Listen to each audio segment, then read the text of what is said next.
Muy buenos días, señores alumnos. El tema que vamos a desarrollar hoy en nuestra clase hace referencia a lo que es el control prenatal, un tema muy importante, ya que todos nosotros, una vez que hayamos terminado la carrera en la facultad, con absoluta seguridad en nuestros centros de trabajo vamos a realizar controles prenatales. Por lo tanto, es importante que todos ustedes sepan realizar un adecuado control prenatal. Vamos a empezar definiendo lo que es el control prenatal y vamos a indicar que el control prenatal es el conjunto de acciones y procedimientos, es decir, son varias acciones y procedimientos sistemáticos, periódicos, destinados a la prevención, diagnóstico y tratamiento de todos aquellos factores que puedan condicionar morbimortalidad materna y perinatal o de ambos, es decir, el control prenatal no solamente nos sirve para el diagnóstico y tratamiento, sino sobre todo para la prevención de todos aquellos factores que nos puedan condicionar embarazos patológicos. De una forma general, se dice que aproximadamente el 70% de la población obstétrica no tiene factores de riesgo, es decir, son controles de bajo riesgo. Por lo tanto, su control es bastante simple y no requiere de una infraestructura de alto costo. El equipo básico para un control prenatal adecuado consiste en un lugar con una luz adecuada, mesa preferentemente ginecológica, porque en ocasiones vamos a necesitar hacer examen ginecológico o, por ejemplo, la toma de Papa Nicolau. Tenemos que tener la presencia de un tensiómetro, balanza, cintas métricas, estetoscopio, guantes, espéculos vaginales, carnet prenatal y sobre todo la presencia de un equipo humano de salud lo suficientemente preparado para realizar un adecuado control. ¿Cuáles son las características que tiene que tener todo control prenatal? Las características que tiene que tener todo control prenatal y que nosotros tenemos que tomar en cuenta son 4. Primero, el control prenatal tiene que ser precoz, es decir, tan pronto como la madre sabe que está gestando o que está embarazada, o a más tardar en el primer trimestre del embarazo. La segunda característica es que tiene que ser periódico. Normalmente en un embarazo de bajo riesgo se recomienda que los controles prenatales deben ser mensuales hasta la semana 28, es decir, hasta el 7º mes, una vez al mes. Quincenales entre la semana 28 a 36, es decir, 2 veces al mes. Y a partir de la semana 36 se deben realizar los controles prenatales semanalmente. Sin embargo, este esquema varía según la paciente pueda ser portadora de un embarazo de alto riesgo obstétrico. Entonces, los controles deben ser más seguidos y esto debe estar en relación al criterio del profesional que está realizando el control. La tercera característica es que el control prenatal debe ser completo o integral de la mujer embarazada. Es decir, no debemos abocarnos solamente a la parte obstétrica, sino que tenemos que ver a la paciente en una forma integral. Es decir, ver y hacer hincapié en su atención nutricional, su atención odontológica, que es una fuente importante de procesos infecciosos por la presencia de caries, ver inmunizaciones, la salud mental, etc. No nos olvidemos que la paciente que asiste a control prenatal también puede tener patologías de fondo, por ejemplo, diabetes, cardiopatías, nefropatías, etc. Y todo eso nosotros tenemos que detectar como factor de riesgo en el control prenatal. Y la cuarta característica es que el control prenatal debe ser extenso o de amplia cobertura, es decir, se indica que un adecuado control prenatal debe llegar aproximadamente al 90% de la población de mujeres gestantes en determinada población. ¿Cuáles son los objetivos del control prenatal? Los objetivos del control prenatal son, primero, identificar los factores de riesgo, tanto para la madre como para el producto o para ambos. Segundo, diagnosticar la edad gestacional. Tercero, diagnosticar la condición fetal, es decir, la salud fetal. Cuarto, diagnosticar la salud o condición materna. Y quinto, tenemos que realizar educación en la madre. Primero vamos a identificar siempre los factores de riesgo, tanto maternos como fetales.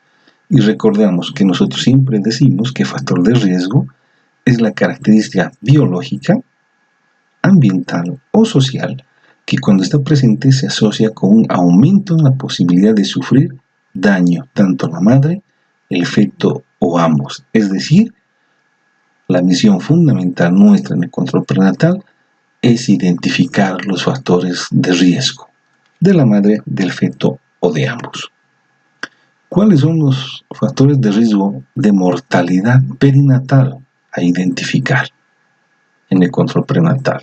Tenemos que identificar factores de riesgos de prematurez, de asfixia perinatal, de malformaciones congénitas y procesos infecciosos. Es por eso que todas las estrategias del control prenatal están orientadas principalmente a la prevención, al diagnóstico oportuno y al tratamiento de todas aquellas patologías que puedan condicionar todos los problemas principalmente anteriormente descritos. No olvidemos que los bebés, principalmente los recién nacidos, fallecen por prematurez y por procesos infecciosos. Es decir, nosotros tenemos que identificar todos aquellos factores que nos puedan condicionar prematurez e infecciones en nuestras pacientes. ¿Y cuáles son los factores de riesgo maternos? Aquellos factores que nos pueden condicionar mortalidad materna. Principalmente tenemos la hemorragia obstétrica, procesos infecciosos, la hipertensión del embarazo y cuarto, las enfermedades maternas pregestacionales. Son estos factores que tenemos que identificar para evitar la morbimortalidad materna. Un segundo punto que tenemos que realizar en el control prenatal es el diagnóstico de la edad gestacional. El diagnóstico de la edad gestacional debe ser establecido a más tardar hasta el segundo mes de gestación, en forma óptica. Para eso nosotros nos valemos de los elementos clínicos, como son, por ejemplo, la fecha de amenorrea o de retraso menstrual a partir de la fecha de última menstruación y el tamaño uterino, usando la regla que nosotros conocemos. Por ejemplo, para el cálculo de la edad gestacional, contamos el número de meses, esto multiplicamos por 4, es decir, las 4 semanas de cada mes, y por cada 3 meses sumamos una semana. Y finalmente a esto sumamos las semanas restantes hasta la fecha en la cual estamos realizando el control prenatal. Idealmente, si nosotros contamos con apoyo ecográfico, debemos solicitar o practicar la ecografía respectiva. Tenemos que realizar también el diagnóstico de la condición fetal, es decir, lo que nos interesa es la salud del feto. Clínicamente, nosotros podemos evaluar la condición fetal en base a los latidos cardíacos fetales, en base a los movimientos fetales, en base al tamaño, el crecimiento intrauterino, y la estimación del peso fetal, además de la estimación clínica del líquido amniótico. Estos son factores importantes que nos van a ayudar a determinar una adecuada o no condición fetal.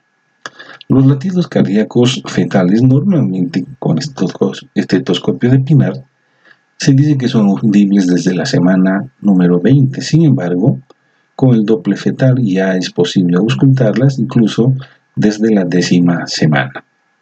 La presencia de latidos cardíacos fetales es un signo de vida fetal. Sin embargo, la aceleración de la frecuencia cardíaca fetal con los estímulos externos o con movimientos fetales espontáneos es un signo de salud fetal. Es decir, esos son datos indirectos que nos indican que hay salud fetal, además de la vida fetal.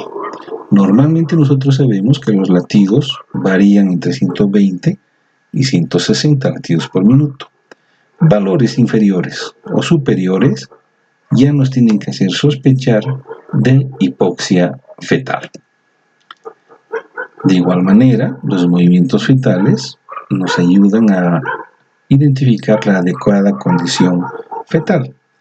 La percepción materna normalmente de los movimientos fetales ocurre entre las semanas 18 y 22. La presencia por sí sola de los movimientos fetales es un signo de vida fetal. Sin embargo, el aumento de la actividad fetal, especialmente postprandial, constituye un signo de salud fetal. Nosotros hemos indicado que lo que nos interesa es ver y analizar la salud fetal. La disminución significativa de la actividad fetal es un dato sospechoso de hipoxia fetal. El tamaño uterino también es importante para el estudio de la condición fetal. Normalmente sabemos que el útero, desde las 12 semanas de amenorrea, el fondo uterino se localiza, empieza a hacerse extrapélvico sobre la sínfisis pubiana y puede ser medido en su eje longitudinal desde el borde superior normalmente de la sínfisis del pubis. Normalmente nos ayudamos con una regla que conocemos, que es la regla de los 4 o de los 7. Si es que el fondo uterino se encuentra encima de la cicatriz umbilical, normalmente nosotros sumamos 7 y esto correspondería a una edad gestacional aproximada. Si se encuentra por debajo del ombligo, sumamos 4, lo cual también nos daría una edad gestacional aproximada. La estimación clínica de peso fetal es uno de los aspectos que tiene mayor dificultad en el control prenatal, sobre todo en la primera mitad del embarazo. Sin embargo, usamos para esto la famosa regla de Johnson, que normalmente nosotros hacemos en base a la clínica. Tomamos la altura de fondo uterino, restamos 12 centímetros y eso multiplicamos por 155. Si la presentación se encontrase encajada, la altura de fondo uterino le restamos 11 y multiplicamos por 155. Esto nos da un peso aproximado del producto que en condiciones normales y adecuadas puede tener una variación normal de más o menos 200 gramos al final del embarazo. ¿Cómo hacemos el diagnóstico de la adecuada condición materna? Hacemos el diagnóstico de la condición materna con una anamnesis personal, todos los antecedentes personales de la paciente y también los antecedentes familiares. Los antecedentes ginecobstétricos, que son muy importantes, tenemos que ver el nivel educacional de la madre, es importante la actividad laboral que pueda desarrollar nuestra paciente y posteriormente hacemos un examen físico general y segmentario, es decir, obstétrico. En cada control prenatal al final haremos una evaluación nutricional, control de presión arterial, albuminuria si es que es posible, toma y medición de lo que son exámenes de laboratorio, según lo que tenga la paciente si presenta algunos síntomas maternos. Hemos indicado también que es importante la educación materna. La paciente bien instruida sirve como docente de otras pacientes embarazadas, es decir, que si nosotros hacemos una adecuada instrucción de la paciente va a repercutir en otras pacientes embarazadas todo lo que nosotros le hayamos enseñado en el control prenatal.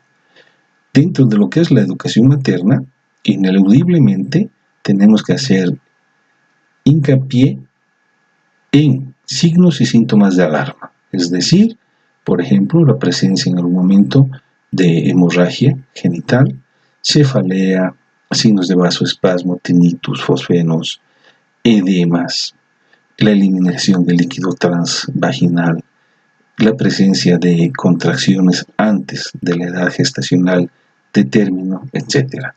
Tenemos que hacer hincapié también en lo que es la lactancia y los cuidados del recién nacido, enseñar a la paciente sus derechos legales que pueda tener en el momento del embarazo, parto y puerperio. Tenemos que ayudar a la paciente en lo que es la preparación para el parto, dar instrucción sobre lo que es la nutrición, una adecuada nutrición durante el control prenatal, la planificación familiar y la orientación sexual. ¿Cuáles son los signos y síntomas de alarma que nosotros siempre tenemos que explicarle a la paciente? Las embarazadas deben estar capacitadas para reconocer en forma sencilla y rápida, primero, sangrado en cualquier momento de la gestación, sea en la primera o en la segunda mitad del embarazo. Saber reconocer el flujo genital y diferenciarlo de lo que puede ser una ruptura prematura de membranas, es decir, la eliminación del líquido transvaginal y la presencia de signos de vasoespasmo, como cefalea, tinnitus, presencia de edema, etc. Además de signos de sintomatología paralela al embarazo, es decir, que puedan deberse a otras patologías, por ejemplo, fiebre, diarreas, vómitos, dolor abdominal, etc., de acuerdo a la patología que pueda presentar la paciente. Debe estar también la paciente bien informada acerca de su edad gestacional y de su fecha probable de parto para que ella pueda acudir en forma oportuna a su atención en el hospital respectivo. Hay que indicarle que normalmente los movimientos fetales los va a reconocer a partir del 5º mes y debe saber reconocer el inicio del trabajo de parto y diferenciarla de la contractilidad uterina de pretérmino. Debemos indicarle además que debe acudir al centro asistencial, es decir, al hospital, por cualquier patología paralela al embarazo, fiebre, diarrea, vómitos, etc. Es decir, la paciente tiene que acudir por cualquier signo o sintomatología sospechosa al centro de salud o al hospital. Tenemos que hacer también hincapié en lo que es la orientación sexual. Esta orientación mejor siempre si la damos en pareja. En un embarazo normal, nosotros decimos y recomendamos que la actividad sexual no está contraindicada. Sí se contraindica la actividad sexual en caso de hemorragias genitales o en casos de pacientes que estén cursando o hayan cursado con una amenaza de parto prematuro, ya que la presencia de relaciones sexuales es un factor de riesgo para desencadenar cualquiera de estas dos patologías. Debemos realizar también planificación familiar, también óptimamente en pareja, pero si no, recordando que es un derecho de la paciente, podemos hacerlo directamente con ella. Debemos introducir conceptos generales de planificación familiar para profundizarlos posteriormente en las visitas del puerperio.